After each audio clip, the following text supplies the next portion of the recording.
En général, quand on demande à quelqu'un quelle est la plus grande licence d'horreur du jeu vidéo, il est probable qu'il vous réponde Outlast. Little pig.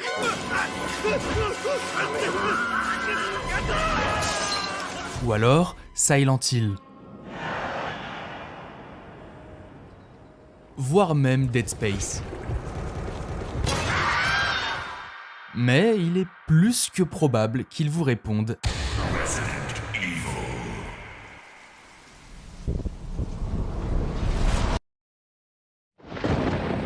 Resident Evil, c'est le papa du survival horror, et si on pousse la métaphore, la maman serait probablement Alone in the Dark. Sorti en 1992, Alone in the Dark est souvent considéré comme le premier véritable jeu de survival horror en 3D. Il pose les bases de nombreuses mécaniques, comme la caméra à angle fixe, une exploration accompagnée d'une atmosphère oppressante fortement inspirée de l'univers Lovecraft, ainsi qu'une gestion limitée des ressources obligeant le joueur à réfléchir avant chaque combat et avant chaque énigme. Des éléments qui reviendront dans le tout premier Resident Evil en 1996. À la différence que c'est mieux fait.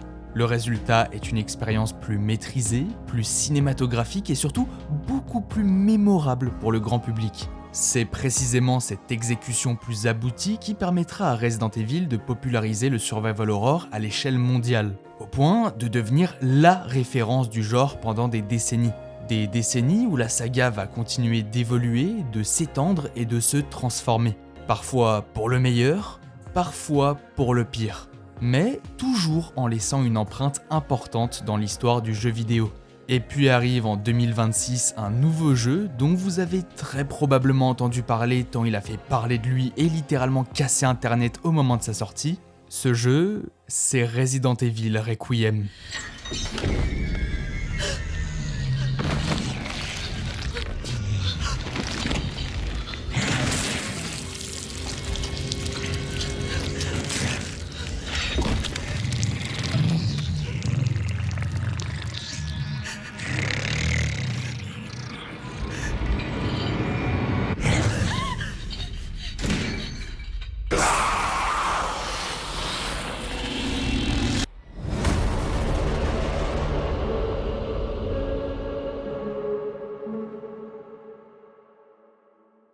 Avant de continuer et de vous montrer des zombies qui avalent des litres de sang, laissez-moi vous parler de vampires qui avalent des litres de sang. Est-ce que vous avez déjà entendu parler de Watcher of Realms? Watcher of Realms, c'est un RPG stratégique dispo sur PC et mobile où tu crées ton équipe parmi plus de 200 héros et où tu dois les placer intelligemment en combat. En ce moment, il y a un event spécial Dracula qui débarque dans le monde de Tia. Le prince des ténèbres est jouable avec des attaques ultra puissantes et il est accompagné de Dame Mina qui contrôle les zones et peut même l'invoquer en combat, de Van Helsing, un sniper qui marque ses ennemis avant de les faire exploser, et tu peux même obtenir Vlad Dracula gratuitement en jouant. Un héros tank capable de se repositionner et d'infliger de gros dégâts. Ils ont même ajouté un donjon dédié à Dracula, ainsi que des mini-jeux et des activités qui permettent d'obtenir jusqu'à 106 invocations gratuites. En plus, bientôt, un tout nouveau raid mondial fera son apparition, le siège de Tia, où l'ensemble du serveur devra coopérer pour vaincre Ezaret lors d'une bataille d'envergure. Watcher of Realms met vraiment l'accent sur la stratégie. Tu ajustes en permanence ton placement, le timing de tes compétences et tu dois t'adapter en temps réel à ce qui se passe. Mais ça reste très fluide à prendre en main. Le jeu propose plein d'outils pour faciliter la progression, comme les combats automatiques en arrière-plan, des systèmes d'évolution rapide et des options d'équipement flexibles. Du coup, même en tant que nouveau joueur, tu peux avancer sans difficulté. En plus de ça, le contenu est très varié, mais ce qui fait vraiment la différence, c'est la liberté que tu as dans ta façon de jouer. Tu peux te lancer dans des combats de boss en PvE, tester différentes stratégies et compositions ou encore coopérer avec ta guilde pour des affrontements à plus grande échelle. Donc si t'as raté ce crossover la première fois, fais pas la même erreur parce qu'il ne reviendra peut-être pas. Donc clique rapidement sur le lien en description et sur ce QR code pour télécharger Watcher of Realms gratuitement sur PC, iOS ou Android et rejoins Dracula avant qu'il ne disparaisse de nouveau. Quand on lance Requiem pour la première fois, on nous propose quelque chose d'assez rare dans ce genre de jeu. Le fait de choisir le type de caméra que l'on souhaite utiliser en fonction de chacun des protagonistes. Le jeu précise d'ailleurs clairement que l'expérience a été pensée pour que le personnage de Grace Ashcroft soit joué en vue à la première personne, tandis que Léon S. Kennedy a été conçu pour être joué à la troisième personne. Rien qu'avec cette simple décision dès le lancement, j'ai très vite compris que ce Resident Evil allait être un épisode un peu particulier. Quand on parle de Resident Evil, on parle aussi forcément du positionnement de la caméra. Depuis ses débuts, la série entretient presque une véritable histoire d'amour avec sa mise en scène. La manière dont le joueur voit l'action n'a jamais été un simple détail technique. C'est au contraire un élément central de l'expérience qui participe directement à la tension, à l'atmosphère et forcément à la peur. Dans les premiers épisodes, Resident Evil 1, Resident Evil 2 et Resident Evil 3 Nemesis, la série adopte un système devenu aujourd'hui emblématique, les caméras à angle fixe, repris directement de Alone in the Dark comme dit précédemment. Concrètement, le joueur progresse de petite zone en petite zone, chaque pièce ou chaque portion de décor possédant un angle de caméra prédéfini. Lorsque le personnage franchit une limite invisible, la caméra change brusquement de position, proposant un nouveau point de vue sur la scène. Ce système, qui avait d'abord une raison technique, parce qu'à l'époque les consoles comme la PlayStation avaient des capacités limitées et utiliser des décors précalculés avec une caméra fixe permettait d'obtenir des environnements bien plus détaillés, mais ce choix technique va rapidement devenir un outil de mise en scène incroyablement efficace. Parce qu'une caméra fixe signifie aussi une perte de contrôle pour le joueur. Contrairement aux jeux modernes, il est impossible de tourner la caméra pour regarder derrière un angle, inspecter un couloir ou vérifier ce qui se cache dans l'ombre. Le joueur est obligé d'avancer sans jamais avoir une vision complète de la situation. Et c'est précisément là que la magie opère. Une caméra qui ne bouge pas, qui impose son cadre et qui empêche de regarder exactement où l'on veut, devient une mécanique horrifique à part entière. Elle crée de l'incertitude, de la tension et parfois même de la paranoïa. On avance lentement dans un couloir sans savoir si un ennemi se trouve juste hors champ. On entend un bruit, mais on ne voit pas encore ce qui l'a provoqué. Et soudain, le joueur a peur de ce qu'il ne peut pas voir. Et cette manière de cadrer l'action donne au jeu une dimension cinématographique.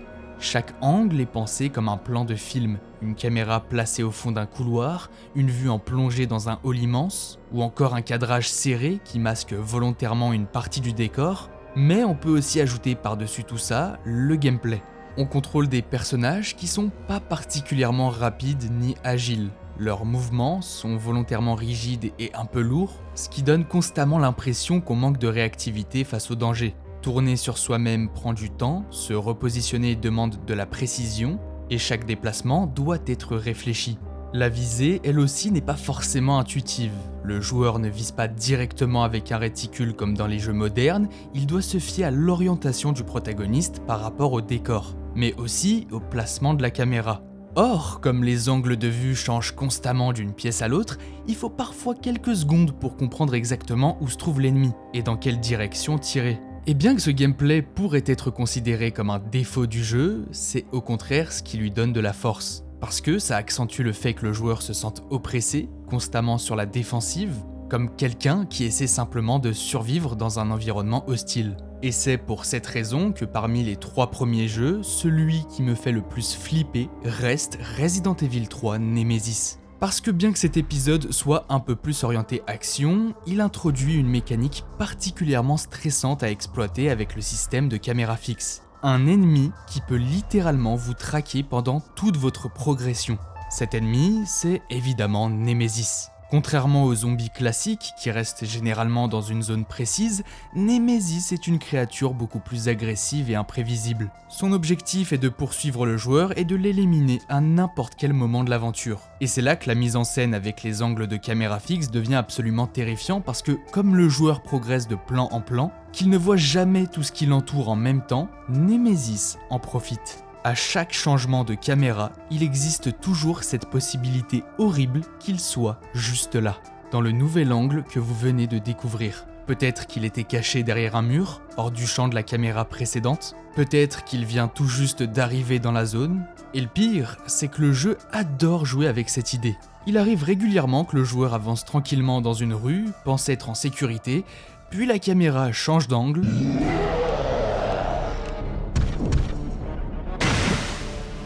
Ce mélange entre caméra fixe et ennemis poursuivants crée une tension constante pendant toute la progression. Chaque déplacement devient un moment de stress. On avance d'un angle de caméra à un autre, on regarde rapidement si quelque chose bouge dans le décor, et au fond de notre tête, on espère juste une seule chose, que Nemesis ne surgisse pas de nulle part pour nous tomber dessus. On ne marche jamais sereinement dans Resident Evil 3. Du moins, l'original, parce que bon, dans le remake, Nemesis, c'est pas trop ça. Même s'il pète la classe quand même. Bref, tout ça pour dire que c'est cette sensation d'impuissance qui a largement contribué à définir l'identité horrifique des premiers épisodes de Resident Evil, allant même jusqu'à devenir la signature visuelle du survival horror. Mais tout change au milieu des années 2000 parce qu'en 2005 sort Resident Evil 4.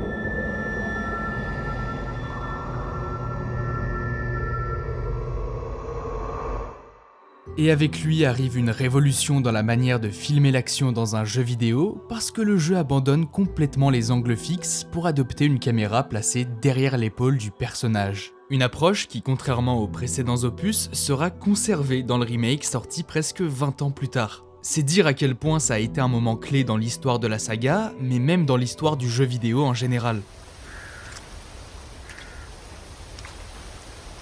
Une vue donc à la troisième personne, beaucoup plus proche de l'action. Et cette nouvelle perspective change immédiatement la manière dont on perçoit le jeu. Le joueur ne subit plus la mise en scène comme auparavant, il contrôle directement son regard, il peut tourner la caméra librement, observer son environnement, surveiller ce qui arrive derrière lui et surtout viser avec beaucoup plus de précision. L'action devient alors plus fluide, plus immédiate et beaucoup plus intense. Mais ce changement de caméra ne transforme pas seulement la manière de jouer, il transforme aussi la manière dont l'horreur est mise en scène. Dans les anciens épisodes, la peur venait souvent de ce que l'on ne voyait pas. Dans Resident Evil 4, l'approche est différente car cette fois, l'horreur vient davantage de la proximité avec les ennemis.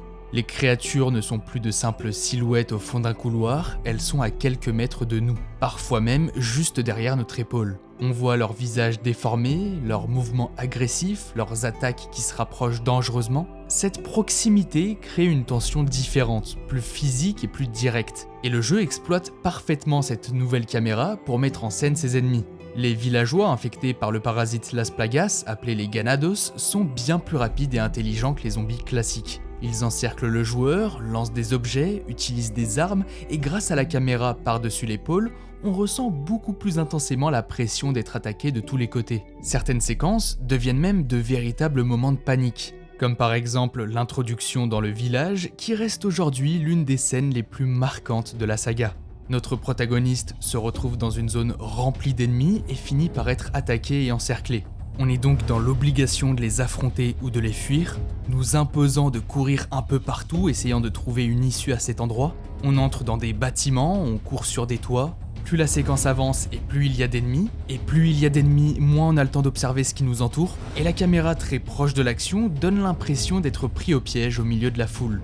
Une scène pareille n'aurait jamais pu fonctionner avec la mise en scène d'un Resident Evil 2 par exemple. Et donc, ce que je trouve assez fascinant avec RE4, c'est que malgré cette orientation très action, le jeu arrive à conserver une véritable atmosphère horrifique. Oui, Léon est incroyablement fort, oui, il fait des saltos, oui, il esquive des attaques impossibles et utilise parfois des armes complètement démesurées comme un lance-roquette, mais malgré tout, le jeu parvient encore à nous surprendre et à nous mettre mal à l'aise dans certaines situations. Je pense notamment à la séquence avec Verdugo, une créature insectoïde terrifiante qui poursuit Léon dans les égouts d'un château. Théoriquement, on peut essayer de le combattre et même de le tuer, mais en pratique, Verdugo est l'un des ennemis les plus résistants et les plus dangereux du jeu. Ce qui a conduit la majorité des joueurs à préférer fuir.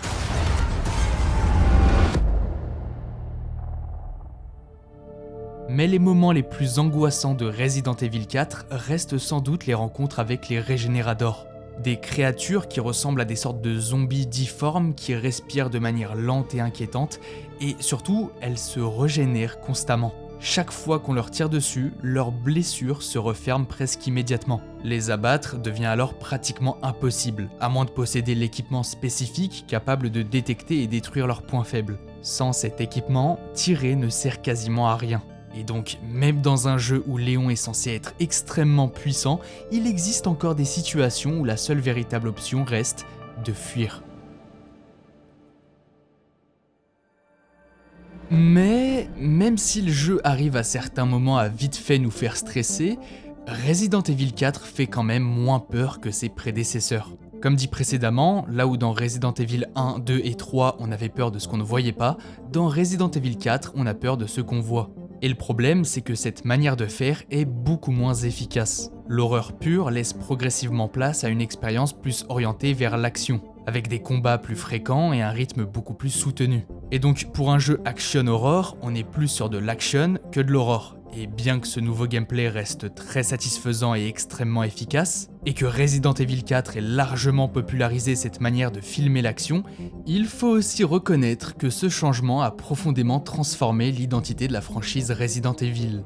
Il y a un avant et après Resident Evil 4, et c'est précisément à ce moment-là que la série commence à diviser une partie de ses fans. Parce qu'à partir de RE4, cette approche devient la nouvelle norme. La caméra par-dessus l'épaule, les combats beaucoup plus fréquents et l'action spectaculaire deviennent progressivement le cœur de l'expérience. Et on retrouve naturellement cette direction dans Resident Evil 5.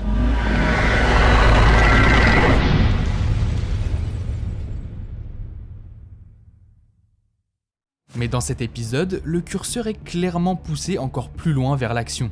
Là où RE4 arrivait encore à conserver une certaine tension et quelques moments d'horreur très marquants, RE5 adopte une mise en scène beaucoup plus explosive et spectaculaire. Le jeu se déroule en grande partie en plein jour, dans des environnements ouverts en Afrique, ce qui change complètement l'atmosphère par rapport aux lieux sombres et confinés auxquels la série nous avait habitués. Le joueur incarne cette fois Chris Redfield, accompagné de Sheva Alomar, et l'aventure repose énormément sur la coopération entre les deux personnages. Et c'est surtout là que le ton du jeu change radicalement. Le gameplay devient beaucoup plus orienté vers les fusillades, les explosions et les affrontements de grande ampleur, et les ennemis arrivent par vagues entières. Les séquences d'action s'enchaînent, et la caméra par-dessus l'épaule est utilisée avant tout pour renforcer le côté spectaculaire des combats. Dans certaines situations, la mise en scène se rapproche presque davantage d'un Call of Duty ou d'un Battlefield plutôt que d'un Resident Evil.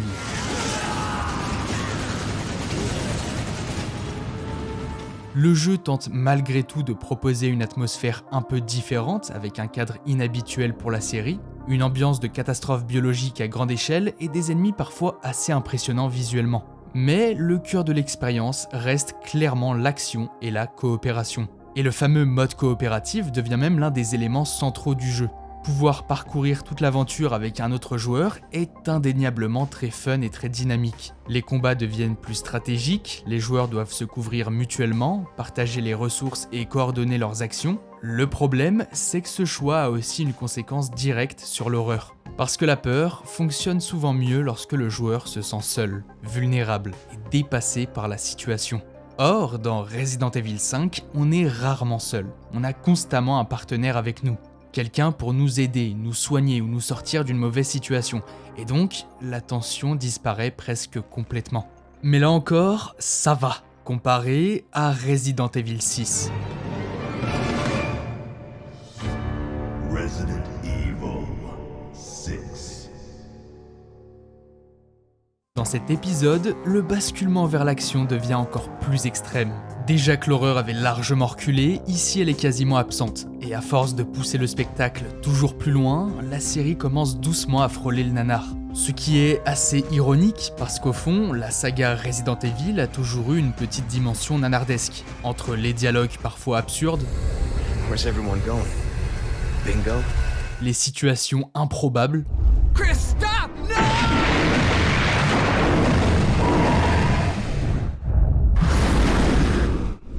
Richard! et certains personnages très exagérés. La série n'a jamais été totalement réaliste, mais pendant longtemps, cet aspect faisait partie du charme de la franchise. Il y avait toujours un équilibre entre le côté série B et la véritable horreur. Sauf que dans Resident Evil 6, cet équilibre disparaît complètement. Le gameplay devient encore plus rapide, plus spectaculaire et plus frénétique que dans les épisodes précédents. Les combats sont omniprésents, les ennemis sont trop nombreux et le jeu cherche en permanence à impressionner le joueur avec une mise en scène toujours plus explosive. Tout devient alors très chaotique, les explosions s'enchaînent, les poursuites sont incessantes, les bâtiments s'effondrent, les véhicules se crashent, et tout ça est accompagné d'une caméra qui bouge dans tous les sens. Et donc oui, au final la caméra fait exactement comme les anciens opus, elle arrive à me perdre, à me désorienter. Le problème c'est que c'est pas de la bonne manière. J'ai plus de chances de vomir parce que la mise en scène me fout le tournis plutôt que parce qu'elle me met mal à l'aise. Le jeu est tellement surchargé d'informations que le joueur finit par perdre la sensation de danger. Tout est tellement exagéré, tellement intense, tellement permanent que l'horreur n'a plus vraiment d'espace pour exister. On se retrouve plus souvent à se moquer de l'exagération de certaines scènes, à quel point tout paraît démesuré ou ridicule, plutôt qu'à ressentir la peur qui avait fait la réputation de la série pendant des années. Et pour répondre de la meilleure manière aux critiques qui reprochaient à la franchise d'avoir perdu son identité horrifique, Capcom décide de sortir Resident Evil 7 Biohazard. Un titre tout sauf anodin quand on sait qu'à la base, le nom de la franchise n'était pas Resident Evil, mais bien Biohazard. Une manière subtile de nous dire qu'on retourne à la source de la saga, c'est-à-dire la peur. Et honnêtement, que dire à part que c'est l'un des jeux qui m'a le plus fait flipper de toute ma vie. Avec cet épisode, la série abandonne totalement ses anciennes habitudes de mise en scène. Fini les angles de caméra fixe, fini aussi la vue par-dessus l'épaule. Cette fois, le changement est encore plus radical, la caméra passe à la première personne. Autrement dit, nous ne regardons plus simplement le personnage évoluer dans un environnement, nous devenons littéralement ses yeux. Ce choix transforme complètement la manière dont l'horreur est ressentie. Le champ de vision est plus limité, les distances semblent plus proches, et chaque pièce paraît plus oppressante. Là où les anciens jeux nous laissaient une certaine distance avec l'action, ici, tout se passe directement devant nous, à quelques centimètres de l'écran. Et d'une certaine manière, si nous devenons les yeux du protagoniste, en l'occurrence Ethan Winters, alors nous devenons aussi ses oreilles. Chaque bruit prend une importance capitale. Un plancher qui grince, une porte qui claque au loin, des pas qui résonnent dans un couloir. Dans un jeu où l'on ne voit pas toujours ce qui nous entoure, le son devient presque aussi important que la vue. On écoute, on hésite, on avance lentement parce qu'on sait très bien que quelque chose peut surgir à n'importe quel moment. Ethan, ça va aller, c'est moi.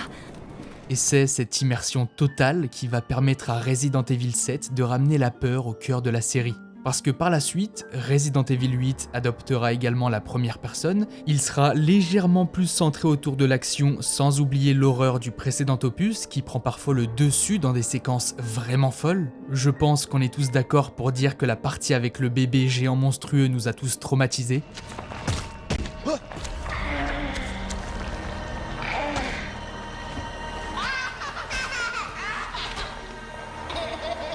Donc si on en revient à Resident Evil 9 Requiem, qui cherche à prendre le meilleur des opus précédents, il est assez logique qu'on retrouve de la première personne. Sauf que cette fois, nous ne sommes plus dans la peau de Ethan Winters, mais de Grace Ashcroft. Et ce simple changement de protagoniste va avoir un impact direct sur le gameplay. Parce que Grace n'est pas un personnage badass. C'est pas une critique, c'est un fait. C'est un choix de conception très clair. Contrairement à d'autres héros de la saga, comme Jill Valentine, qui sont entraînés et habitués à affronter des situations extrêmes, Grace est quelqu'un de beaucoup plus ordinaire. Elle n'a ni l'expérience, ni le sang-froid, ni les réflexes d'un agent entraîné à survivre dans ce genre de cauchemar. Et le jeu le montre très concrètement dans sa manière de jouer. Quand il s'agit de fuir, par exemple, Grace peut trébucher, perdre l'équilibre ou paniquer. Quand elle doit viser avec une arme, ses mains tremblent, la visée n'est pas stable et le joueur ressent immédiatement son manque d'assurance. Quand elle tire, le recul est tellement violent pour elle qu'on a presque l'impression que l'arme risque de lui échapper des mains. Et lorsqu'elle doit recharger, elle ne le fait pas avec la rapidité et l'efficacité d'un soldat expérimenté. Au contraire, elle prend son temps, manipule l'arme avec hésitation, comme quelqu'un qui n'a tout simplement pas l'habitude de faire ça. C'est une première pour elle, une première à la fois en tant que personnage de la saga, mais aussi et surtout une première face à l'horreur qu'elle est en train de vivre. Et le fait d'être en vue à la première personne rend toute cette lourdeur et cette inexpérience 10 fois plus forte. Il y a un truc qui m'a fasciné avec Requiem, c'est les décors. La première fois qu'on se retrouve dans le hall de l'hôpital Rhodes Hill, je pense qu'on a été nombreux à avoir eu la sensation d'être dans le manoir Spencer de RE1. Après tout, l'architecture n'est pas si différente. Beaucoup ont aussi eu la sensation d'être dans une version alternative du commissariat de RE2, et ils n'ont pas totalement tort. Et même par la suite, en s'aventurant un peu plus dans l'hôpital, on aura cette impression d'être dans une sorte de mélange parfait entre les derniers Resident Evil et les remakes des premiers Resident Evil. Ce qui me fait penser que j'ai oublié de m'attarder sur un élément central de cette franchise, la structure des décors. Parce que dans Resident Evil, la peur ne vient pas seulement des monstres, ni même uniquement de la caméra, elle vient aussi et peut-être surtout de la manière dont les environnements sont construits. Dans la trilogie originale Resident Evil, si on avait peur d'avancer, c'était pas uniquement parce que la caméra nous empêchait de tout voir. C'était surtout parce que les décors eux-mêmes empêchaient la caméra de tout montrer. Les environnements sont remplis de couloirs étroits, d'escaliers, de portes, de virages et d'obstacles visuels. Les murs coupent la ligne de vue, les angles cassent la perspective et les pièces sont souvent organisées de manière à créer des zones d'ombre ou des recoins invisibles. Par exemple, le manoir Spencer, sa structure est presque celle d'un labyrinthe architectural. Des couloirs longs et étroits, des pièces reliées entre elles par de nombreuses portes, des escaliers qui montent et descendent, tout est pensé pour que le joueur ne puisse jamais anticiper complètement ce qu'il attend dans la pièce suivante. Chaque nouvelle porte devient alors un moment de tension. Et c'est pas un hasard si la série a rendu célèbres les animations d'ouverture de portes. Ces petites transitions servaient évidemment à masquer le temps de chargement, mais elles participent aussi à la mise en scène. Pendant quelques secondes, le joueur est suspendu entre deux espaces, sans savoir ce qu'il va trouver de l'autre côté.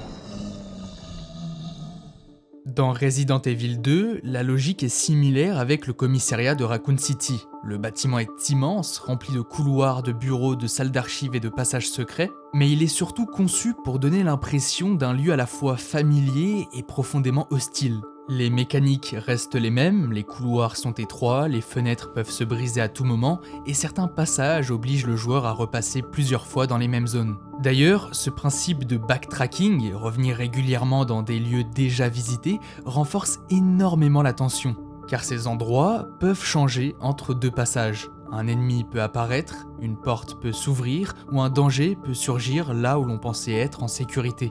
Et on en revient à ce que je disais tout à l'heure par rapport à RE3, les rues de Raccoon City donnent l'impression d'un environnement plus ouvert, mais en réalité, elles restent très cloisonnées. Les barricades, les voitures abandonnées, les passages étroits limitent les déplacements du joueur, ce qui rend certaines rencontres avec Nemesis encore plus stressantes. Puis arrive Resident Evil 4 qui change complètement la caméra mais qui continue pourtant d'utiliser la structure des décors pour créer de la tension. Les environnements sont plus grands et plus ouverts que dans les anciens jeux, mais ils sont toujours conçus pour contrôler les mouvements du joueur. Les villages, les châteaux ou les grottes sont remplis de chemins étroits, de zones fermées et d'arènes improvisées.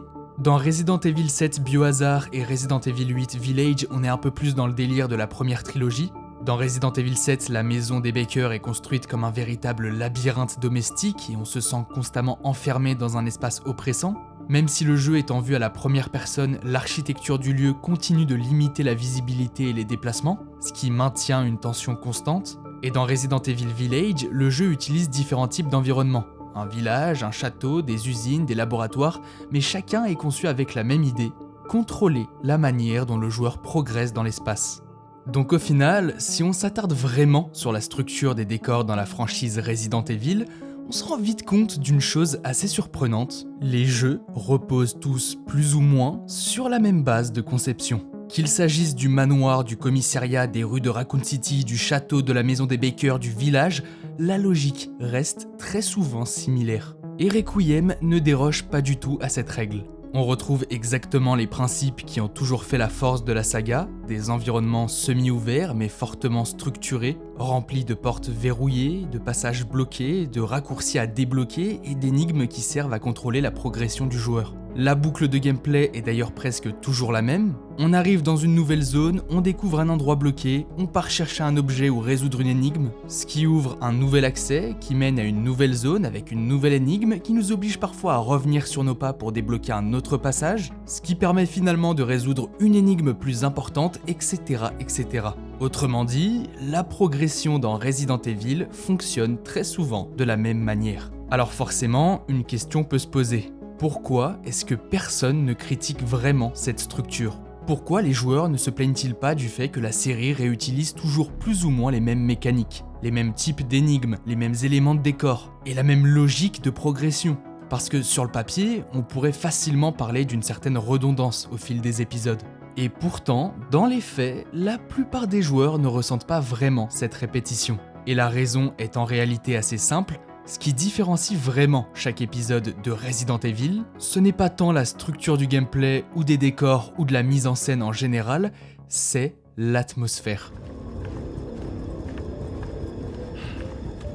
Chaque jeu propose un cadre, une ambiance, un ton et une identité visuelle différente. Même si la structure reste similaire, le ressenti change totalement. Le manoir sombre et gothique de RE1 ne procure pas la même sensation que le commissariat de RE2, qui est beaucoup plus lumineux et plus administratif. D'ailleurs, l'une des raisons pour lesquelles j'aime autant les remakes, c'est que les graphismes modernes donnent encore plus de vie au lieu et renforcent l'identité de chaque environnement. Dans les jeux originaux, beaucoup de décors étaient déjà extrêmement travaillés, mais ils restaient limités par la technologie de leur époque. Textures floues, modèles simplifiés, animations parfois rigides. L'atmosphère était là, mais une grande partie de notre imagination venait compléter ce que le jeu ne pouvait pas encore totalement montrer.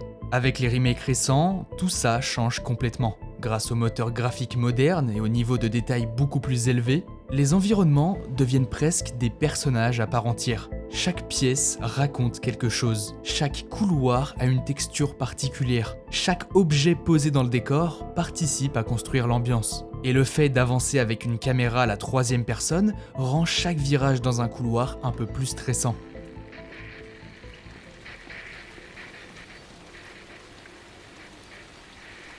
C'est là que les remakes deviennent vraiment intéressants du point de vue de la direction artistique. Parce qu'ils se contentent pas simplement d'améliorer les graphismes, ils réinterprètent les lieux.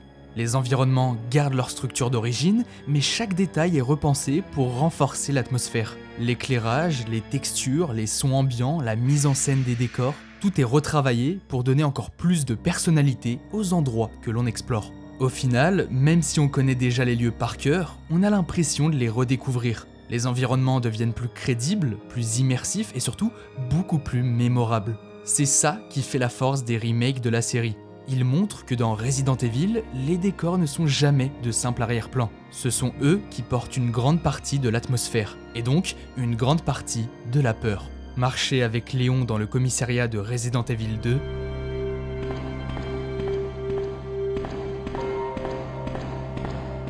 ce n'est pas du tout la même sensation que marcher avec Léon dans le commissariat de Resident Evil 2 Remake.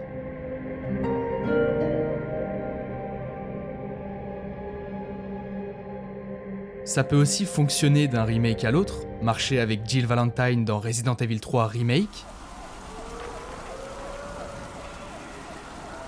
Ce n'est pas du tout la même sensation que marcher avec Léon Kennedy dans Resident Evil 4 Remake.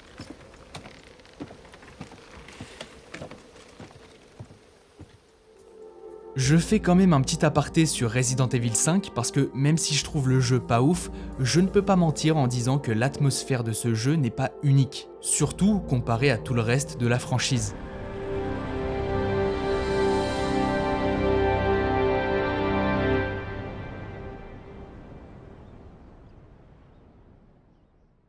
Mais si on veut vraiment mettre en avant l'atmosphère horrifique de la saga, il faut forcément parler de RE7 et de RE8.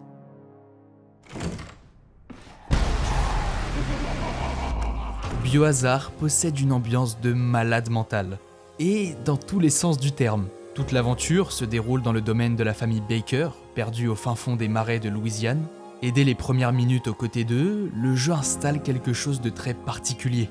On n'a pas simplement l'impression d'être dans un endroit dangereux, on a l'impression d'être dans un endroit profondément malsain.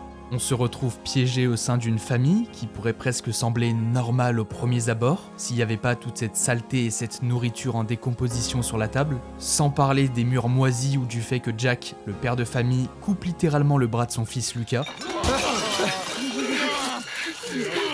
Ça devient lourd, vieux. Pousse-toi de la marguerite. Tout ça n'a évidemment rien de normal. Et pourtant, le jeu fait tout pour nous plonger dans une étrange sensation de normalité. On reste malgré tout dans une maison, avec une famille certes terrifiante, mais qui semble presque accueillante, et qui nous laisse même la possibilité de visiter les lieux. Et c'est justement ce contraste entre toutes les horreurs que l'on voit et le comportement presque banal des Baker face à tout ça, qui crée cette atmosphère si dérangeante. Pour eux, tout ça semble faire partie de leur quotidien.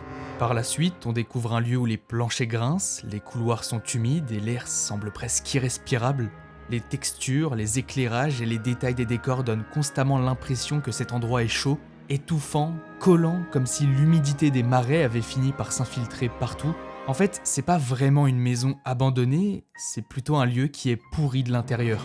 Et cette sensation est renforcée par la manière dont le jeu met en scène les objets du quotidien. La cuisine est remplie de nourriture avariée, le frigo est infesté d'insectes, la vaisselle est couverte de moisissures, les salles de bain sont délabrées. Tout ce qui devrait être familier devient profondément dérangeant. C'est une horreur très organique. Mais, comme vous avez pu le comprendre, l'atmosphère de Resident Evil 7 ne vient pas seulement des décors. Elle vient aussi énormément de la famille Baker elle-même. Je t'ai dit de ne pas t'approcher d'ici.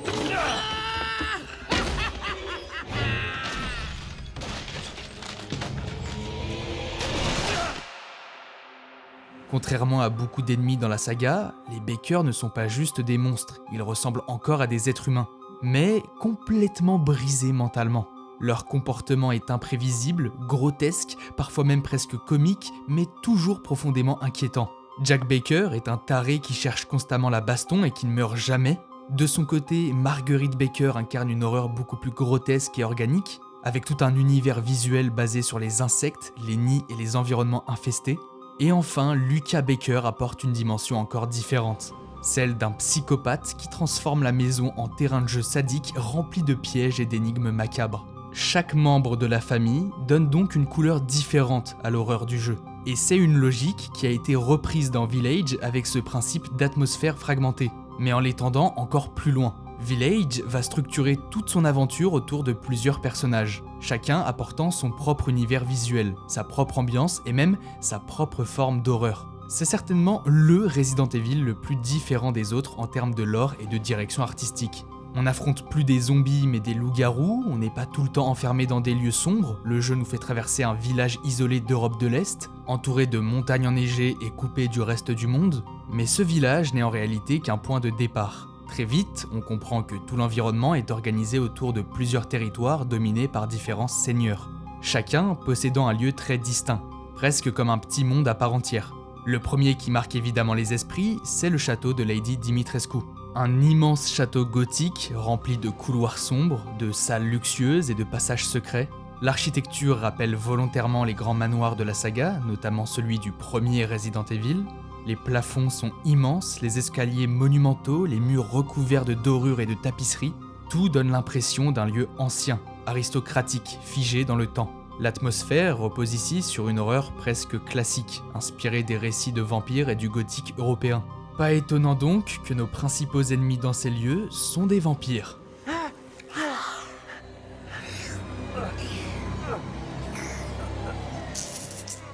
Puis, il y a la maison de Donna Beneviento. Là, on quitte l'horreur gothique pour quelque chose de beaucoup plus psychologique. Ensuite, l'ambiance change encore avec le territoire de Morrow. On se retrouve dans une zone humide et délabrée, faite de cabanes abandonnées, de passerelles en bois et d'eau stagnante. Et enfin, il y a l'usine de Heisenberg, qui tranche radicalement avec tout le reste du jeu.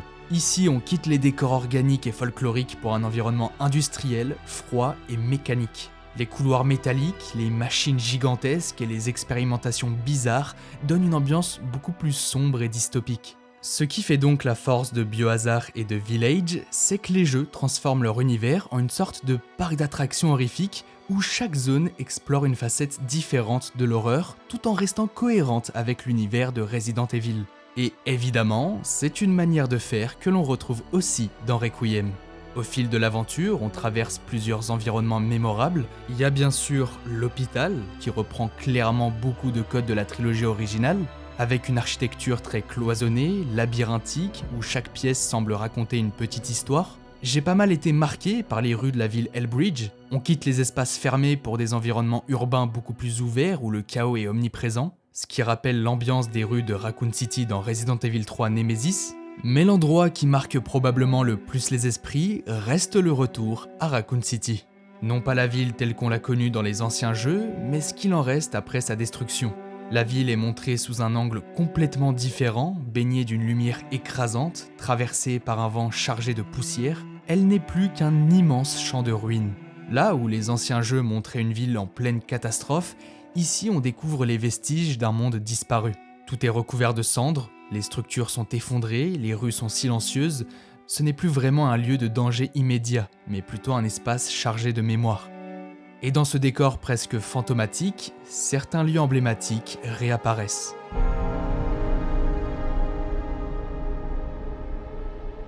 Revoir le commissariat de Resident Evil 2 sous cette nouvelle lumière est une expérience assez particulière. Le bâtiment, autrefois plongé dans l'obscurité et la tension, se retrouve cette fois exposé au soleil, au milieu d'un paysage détruit.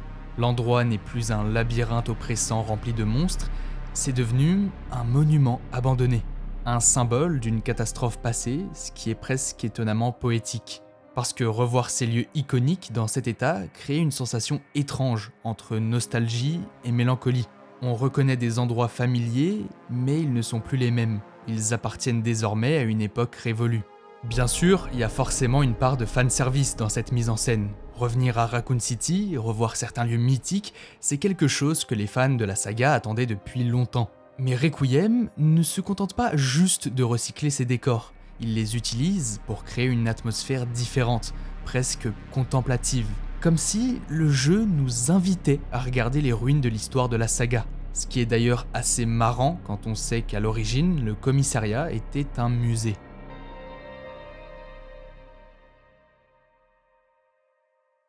Revenons un peu sur le gameplay parce qu'au final, c'est probablement l'élément le plus important dans un jeu vidéo. On peut avoir une ambiance incroyable, des graphismes très réalistes, une direction artistique inspirée ou une mise en scène intelligente.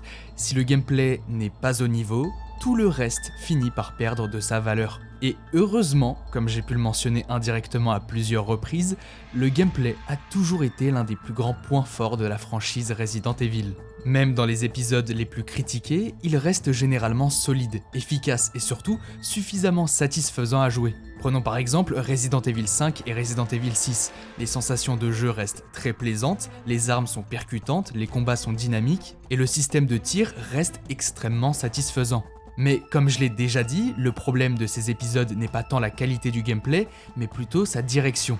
Là où les premiers jeux misaient sur la survie et la tension, ces épisodes se rapprochent davantage de l'action spectaculaire. Car à l'origine, le gameplay de Resident Evil reposait sur une philosophie très claire, le joueur ne doit jamais se sentir totalement en contrôle. Et pour ça, la série utilise une idée fondamentale dans le jeu d'horreur, la punition.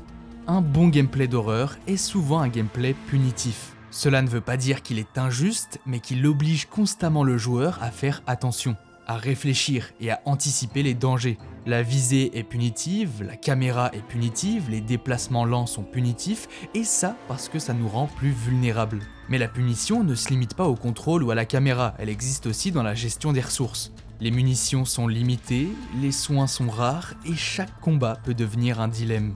Est-ce qu'il faut tirer ou économiser ses balles, affronter un ennemi ou tenter de l'éviter? Ces décisions font partie intégrante du gameplay.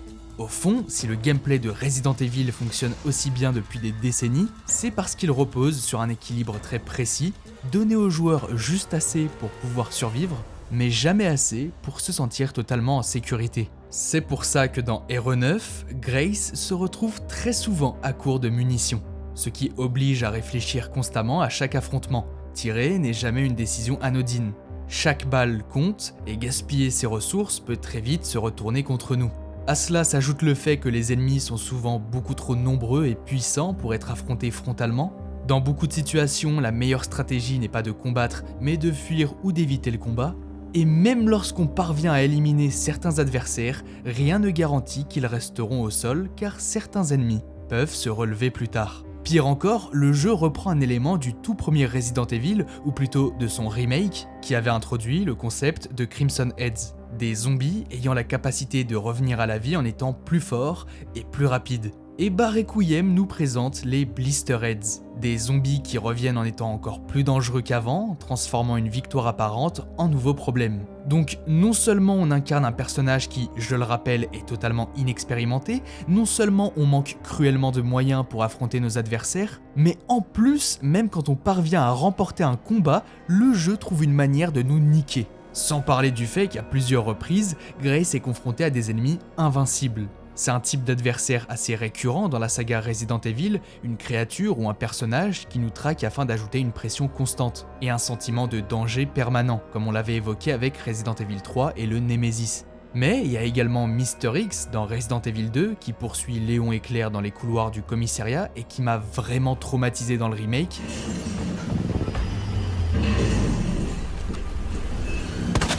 Jesus Christ! Sérieux, j'entends ces bruits de pas dans mes cauchemars. Jack Baker dans Hero 7, même s'il était un peu moins relou, il est surtout marquant parce qu'il est increvable au point où pour le tuer définitivement fallait acheter un DLC.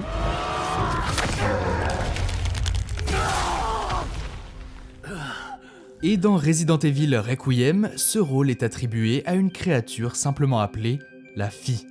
C'est probablement l'une des présences les plus terrifiantes du jeu. D'abord par son design particulièrement dérangeant, mais aussi par sa manière de se déplacer. À plusieurs reprises dans l'histoire, Grace Ashcroft se retrouve poursuivie par cette créature dans des séquences qui comptent à mon sens parmi les moments les plus marquants de Requiem. Et son introduction est particulièrement brillante, notamment parce qu'elle exploite un élément assez peu utilisé dans la série, la lumière. La Fille possède une faiblesse très claire. Elle ne supporte pas la lumière. Lorsqu'elle y est exposée, son corps brûle et elle est obligée de reculer. Sur le moment, c'est presque un soulagement pour le joueur. On comprend rapidement qu'il existe des zones éclairées où l'on est temporairement en sécurité. Mais très vite, cette mécanique devient beaucoup plus angoissante qu'elle en a l'air. Parce que si la lumière nous protège, cela signifie surtout que quand il n'y en a pas, nous sommes en danger.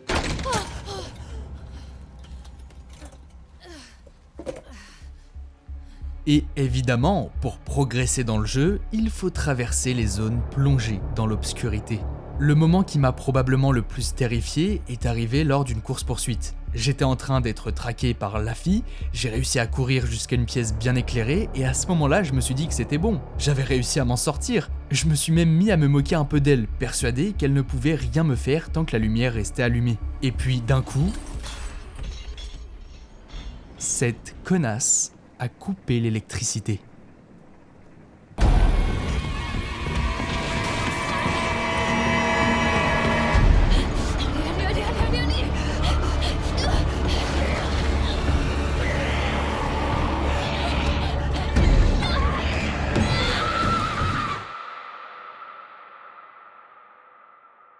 Et là où le jeu devient encore plus intelligent, c'est qu'il alterne constamment entre deux approches totalement différentes du gameplay. Comme je l'ai dit précédemment, Resident Evil Requiem bascule régulièrement entre la vue à la première personne avec Grace Ashcroft et la vue à la troisième personne avec Léon S. Kennedy. Avec Grace, tout repose sur la peur, la vulnérabilité et la fuite, mais avec Léon, c'est une toute autre histoire. Léon Scott Kennedy, c'est littéralement Laura Farmer originelle. Un personnage qui a déjà affronté des catastrophes biologiques, des monstres gigantesques et des situations impossibles depuis des années. Autrement dit, il a de l'expérience, il est entraîné, et surtout, rien ne semble vraiment lui faire peur. En fait, si j'ai bien une question. T'as mangé de la merde ou quoi? C'est précisément pour cette raison que le jeu privilégie la troisième personne lorsqu'on le contrôle. On revient alors à une approche beaucoup plus proche de Resident Evil 4 et 5, puisque dans ce jeu, Léon ne fuit plus les ennemis, il les démonte. Des coups de hachette à la Kratos, des finishers au pistolet, au fusil à pompe, et surtout avec l'arme la plus marquante du jeu, le Requiem. Dans un jeu Resident Evil, l'arme la plus puissante est généralement le Magnum. C'est celle qui inflige le plus de dégâts, mais aussi celle dont les munitions sont les plus rares. Ce qui la rend encore plus unique, car chaque fois qu'on l'utilise, c'est rarement contre des petits ennemis, mais contre des gros. Voire même très gros.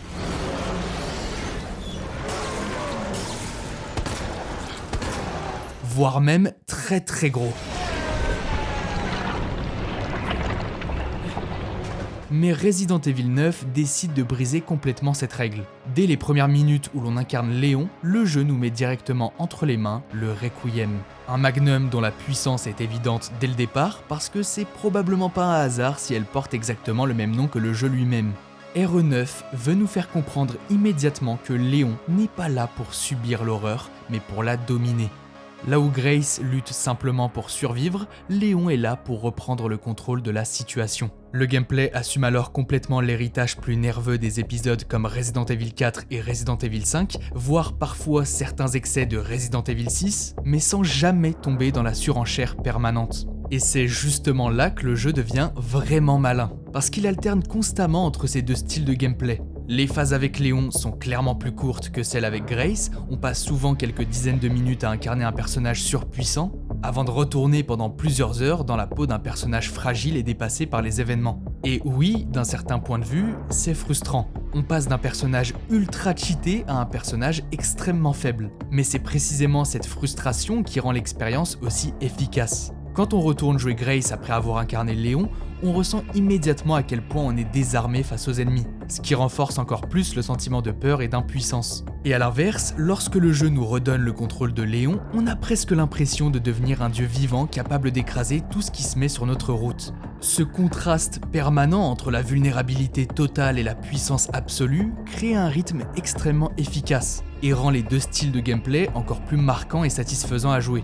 Et au final, est-ce que ça ne ferait pas de Requiem le jeu le plus représentatif de toute la saga Resident Evil ? Un jeu capable d'être à la fois complètement décomplexé dans son action, dans la pure tradition des épisodes avec Leon S. Kennedy et Chris Redfield, tout en étant à d'autres moments profondément oppressant et terrifiant, dans la pure tradition des premiers épisodes et de 7 et 8. Requiem donne vraiment l'impression de reprendre toutes les identités qu'a traversé la franchise au fil des décennies. Mais au lieu de simplement juxtaposer ces approches, le jeu cherche à les pousser chacune à leur maximum.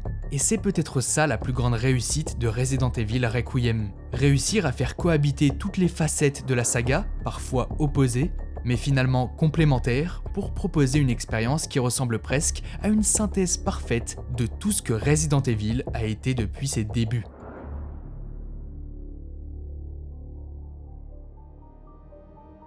Et ce sentiment de synthèse est aussi extrêmement présent dans l'histoire. Rien que le fait de remettre Leon S. Kennedy au premier plan est déjà un message très clair. Parce que c'est pas un personnage parmi tant d'autres. Pour beaucoup de joueurs, Léon est l'un des visages les plus iconiques de toute la franchise Resident Evil. Si ce n'est le plus iconique.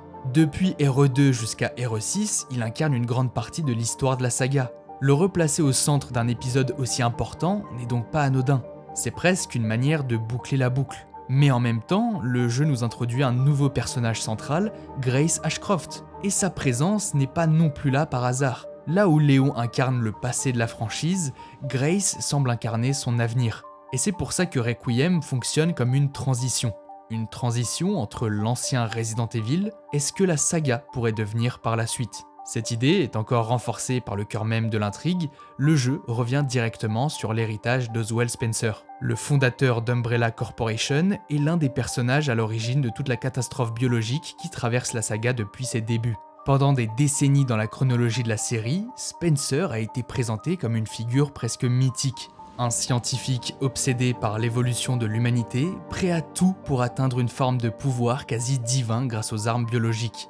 Dans la plupart des jeux, il est décrit comme quelqu'un de froid, calculateur, totalement convaincu de la justesse de son projet, et pourtant, Requiem vient apporter une nouvelle perspective sur ce personnage. Le jeu suggère que Spencer aurait fini par regretter ses actes, ou du moins par réaliser l'ampleur du désastre qu'il avait contribué à provoquer. Ce point a d'ailleurs beaucoup fait débat chez les fans, certains ont estimé que cela contredisait la vision du personnage dans les épisodes précédents, mais en réalité, ce changement de perspective peut aussi être vu autrement. parce que donner à Spencer une forme de regret, c'est peut-être la manière la plus simple pour la saga de clore définitivement ce chapitre de son histoire. Pendant plus de 20 ans, l'ombre d'Umbrella a plané sur presque tous les événements de la série. Faire de Requiem l'épisode qui confronte enfin cet héritage permet symboliquement de dire « cette époque touche à sa fin ». Et le jeu pousse cette idée encore plus loin avec un élément assez important, les zombies.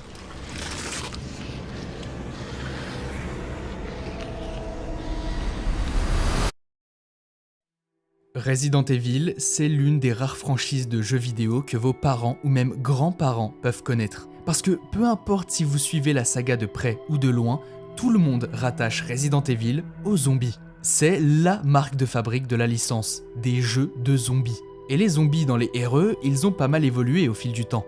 Dans les premiers jeux, ils incarnent vraiment l'image classique du zombie, lent, maladroit, voire stupide, mais paradoxalement très dangereux. Ils sont pas menaçants parce qu'ils sont rapides ou puissants, mais parce qu'ils sont résistants et imprévisibles. Cette lenteur participe énormément à la tension. Les zombies avancent doucement, mais ils avancent toujours. Puis la série a progressivement commencé à transformer ces créatures. Dans Resident Evil 4, on abandonne les zombies traditionnels pour introduire les Ganados, des ennemis infectés mais toujours conscients. Ils parlent, utilisent des outils, s'organisent en groupe et surtout, ils sont beaucoup plus agressifs. Plus tard, dans RE5 et RE6, cette idée est poussée encore plus loin. Les créatures deviennent plus rapides, plus violentes, parfois même capables d'utiliser des armes. On s'éloigne de plus en plus du zombie classique pour aller vers des monstres biologiques beaucoup plus spectaculaires. Et puis la série reviendra à quelque chose de plus proche de ses racines avec RE7. Cette fois, les ennemis ne sont plus vraiment des zombies, mais des créatures issues d'une infection fongique. Leur apparence est différente, mais leur rôle reste similaire. Ce sont des menaces imprévisibles qui apparaissent dans les couloirs sombres et obligent le joueur à gérer ses ressources avec prudence. Bref, tout ça pour dire que les zombies, ils ont évolué de la même manière que les jeux.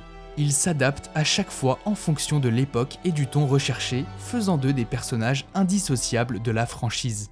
Parce qu'ils représentent depuis le tout premier jeu le cœur même de l'univers de Resident Evil. C'est eux qui racontent la vraie histoire des jeux, et le jour où il n'y aura plus de zombies, il n'y aura plus de Resident Evil. Mais pour l'instant, ils sont toujours là. Et ce qui est même encore plus fascinant dans Requiem, c'est qu'ils semblent conserver certains souvenirs de leur vie passée. Une femme de ménage transformée continue de faire le ménage. Un cuisinier transformé continue de cuisiner. Cette nouvelle forme de zombie a un intérêt pour le gameplay. Par exemple, cet ancien gouvernant transformé que je ne peux pas tuer parce que je n'ai plus de balles dans mon pistolet, je peux le dissuader de l'emmener à un endroit précis pour le contourner grâce à la lumière. Car celui-ci, toujours fidèle à son travail passé, ne supporte pas qu'on laisse des lampes allumées. Mais ce type de zombies ont aussi un intérêt thématique, parce que ce souvenir du passé, c'est littéralement l'un des thèmes du jeu.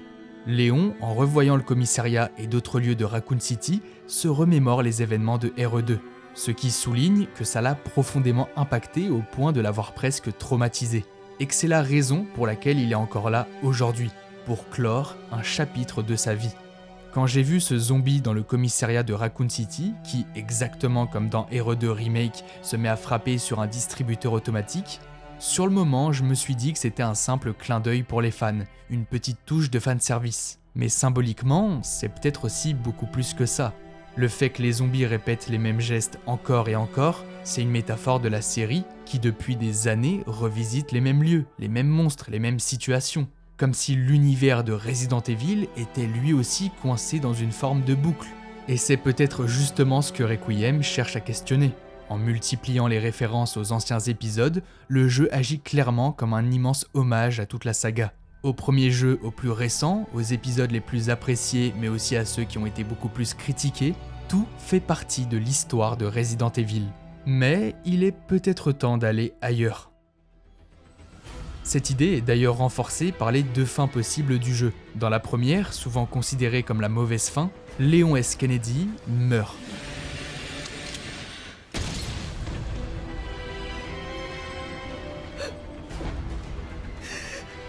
Et la vérité sur Elpis reste inconnue. L'histoire se termine alors sur quelque chose de profondément pessimiste. Les secrets du passé restent enfouis, et la saga semble condamnée à rester prisonnière de ses propres erreurs. J'aurais aimé pouvoir te sauver, Léon.